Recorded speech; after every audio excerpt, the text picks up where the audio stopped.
here with Florida Governor Ron DeSantis. How do you think it went tonight? Good. I think that it was lively, but that's what we need. We started with 8 people, and that's hard because you're just kind of trying to get a word in edgewise. We had 2 people. I thought the moderation was great. I think it was substantive. All the questions were things voters would care about one from another. I just heard a little snippet about that, about not taking on Trump. I hit him. Obviously, he should have been on that stage, and we would have mixed it up more. But, they talked about his quote about using the Insurrection Act to go into the cities. He had the BLM riots on his watch. He never did a thing to stop any of the rioting. He didn't give any federal support. And so we held him accountable for that. We held him accountable for not building the wall, not doing the deportations and other broken promises. But it's easier to do that when somebody's willing to go on the stage. And I think the reason that he doesn't go on the stage is because he knows that there are vulnerabilities in his record. You were asked tonight about the character issue. You were asked about if you believe former President Trump has the character to be president again. I want to play what you said. I appreciated what President Trump did, but let's just be honest. He said he was going to build a wall and have Mexico pay for it. He did not deliver that. He said he was going to drain the swamp. He did not deliver that. He said he was going to hold Hillary accountable, and he let her off the hook. He said he was going to eliminate the debt, and he added $7.8 trillion to the debt. So we need to deliver and get this stuff done. You didn't answer about whether or not he had the character.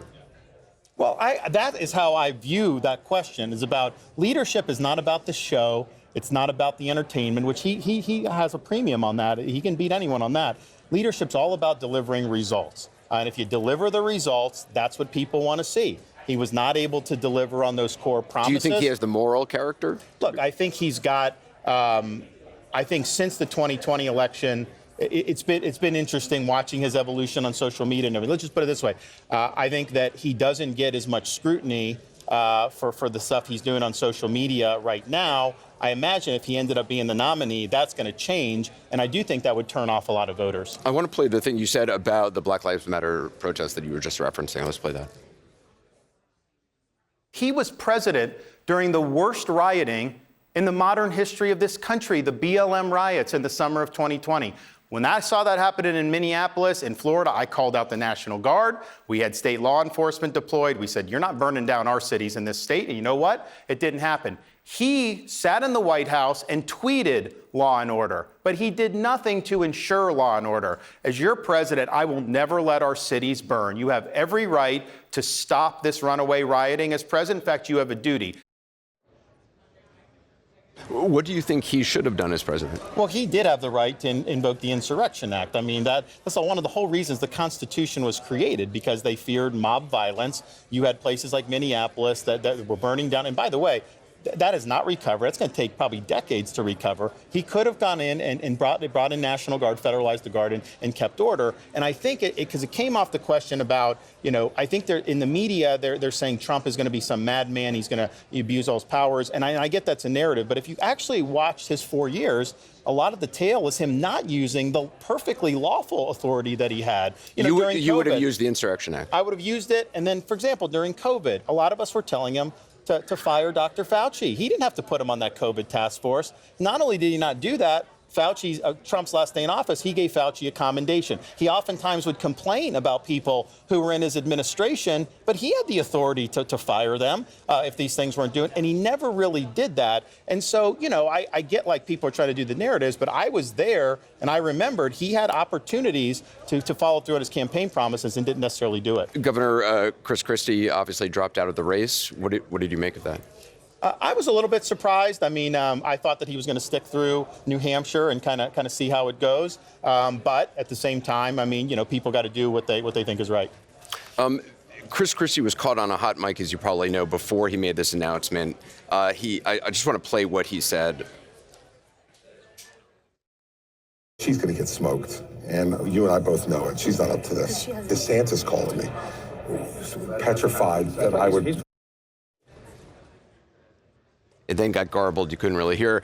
Did you call him, and were you petrified about something? I mean, look, I've been to Fallujah and Ramadi. I mean, this is nothing. I did call him just because I felt he was being treated poorly with all these people saying, like, you should go. I said, you have every right to do this. And I think a lot of it is, and he and I have both kind of needled Nikki Haley on it. Chris is against Trump, right? Nikki is becoming a darling of the people who are more than ever Trump. And yet, she won't answer the question about whether she would accept the VP nod. And she gives all these mealy-mouthed response. What's wrong with just saying, no, I would not under any circumstances say that. And I think the fact that she has not done that is part of the reason Chris had been staying in. And I think that's part of the reason I think he's had those choice words. Do you think she would agree to be vice president? I do. Trump. I do. Because I think, why would you not just say, I would not? I've said I would not. Why not just say that? She will not give a yes or no answer to that, because if she says yes, she loses support from the people that don't like Trump. If she says no, then that forecloses potentially her ability to be on the ticket. And you say categorically you would not serve as vice president. Yeah, no. And the reason is well, a couple reasons. One, I can do more for Florida in the country serving as president rather than my last 2 years as governor. But I can do more for Florida and the country serving the last 2 years as governor than being vice president.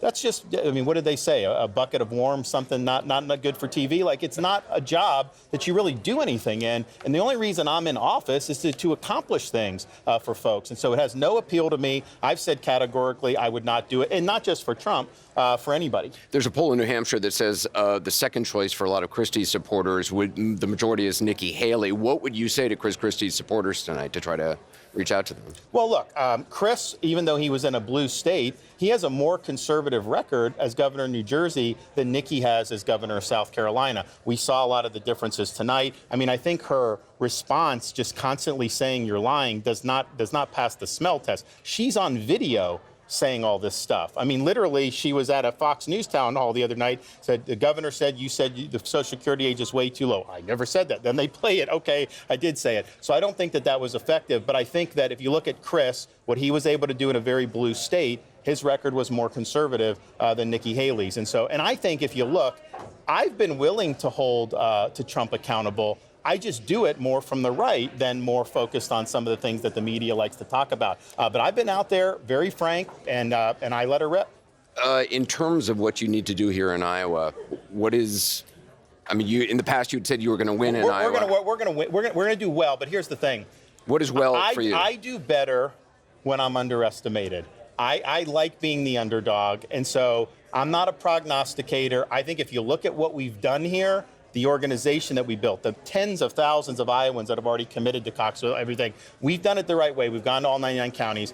And I think you're seeing that. You're going to start to see that more and more, even through the weekend, as more and more people get. My people are going to come out in negative 20 degrees. It's going to be brutal weather Monday They're night. going to come out. They're going to come out and do it. But at the same time, it's like, I'd rather be underestimated. So I hope everyone says all that. And then on caucus night, we're going to do well. But I've also pointed out, the people that have won Iowa, a lot of times haven't won the nomination, and then people have lost and won. It's all about accumulating delegates. And so everyone's going to get some delegates here, and you kind of move on. Nevada is just me and Trump, basically, because Haley is not in the caucus there.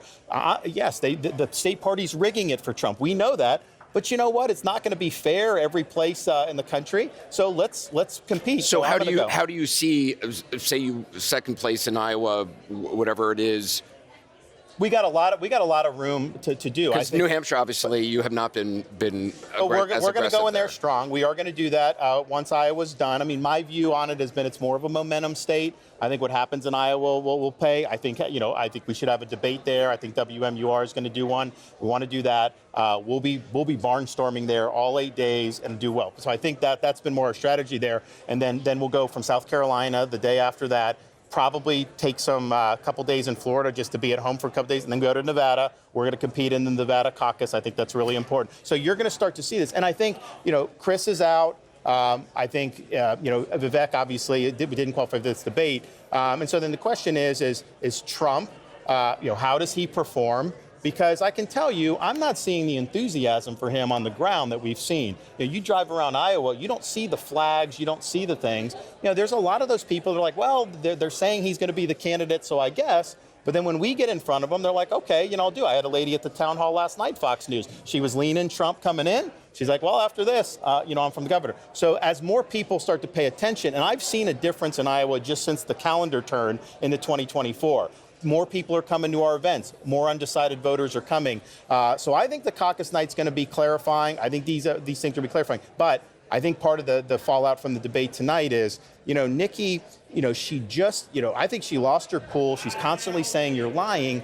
That doesn't do it. Her record is her record. She wouldn't explain, why she was taking these positions. And I think to just say that, I don't think that people buy that. I think you got to be more substantive. And I think you got to be credible as to how are you going to be a nominee of a party that really is focused on working people and small business and less on the big corporations than maybe the old guard Republican Party. Her criticism of you is that a lot of those donors, which you were criticizing her for, used to be your donors. And that's actually not true. I mean, think about it. She's got the founder of LinkedIn, who's a liberal Democrat. That was never anybody. She's got BlackRock CEO. We kneecapped ESG in Florida. We took money out of our moved from BlackRock out of our pension. She's bragged about being there with Larry Fink. He's the king of ESG. So, I mean, those people were never in my camp. She's got a lot of people who are, I think, more liberal donors. And then the question is why? I think a lot of it is because they're never Trumpers.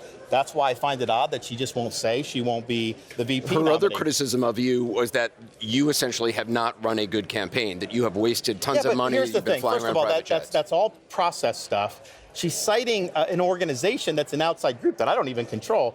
People in Iowa, they don't care about process stuff. They care about the substance and they care about the leadership. So she spent a lot of time focusing on There has been a polling lot of turnover in your campaign, though, hasn't there? in the PAC side that I don't control. But here's the thing. What does that have to do with what's going on in the country? I don't think people care about these PACs. So I just think, we had this, she brought that up in relation to her failure to do school choice. It's a huge issue for Republicans. We've delivered on it in Florida more than anyone. And she failed on it, and she blamed the legislature. And I said, that's not leadership. And then she pivots to talking about commercials and polls and stuff. No process stuff. I've not been asked one process question in any town hall I've done in any state during this whole campaign. It's all substance all the time. If you don't have a strong showing what is a strong showing for you here in Iowa? We're going to do well. I mean, I'll let you guys play the expectation game. I'd rather be underestimated. I do better when I'm an underdog. We're going to do well. And I think people are going to see, okay, who can honestly compete with Trump? Because if you look, if Trump weren't running, I would get most of those votes, right? Haley does not have purchase with core conservatives. And you have to do that to be able to win a Republican nomination. Like she's going in New Hampshire, she's catering to more the Democrat leaning, which is fine in a general election. You want to be able to do that. But if you're not getting any support from conservatives, you are dead in the water, especially against somebody like Donald Trump. With me, I can compete with him in that lane in a one-on-one. And I think that's what we're looking to do. Get it to a one-on-one, get him on the debate stage, and then let people do it. A lot of the times when you have differences, when you're on the stage together, that's when people really start to process that. And I think that's been strategic on his part to not be willing to go on the debate stage because he knows that this stuff would resonate with conservative voters.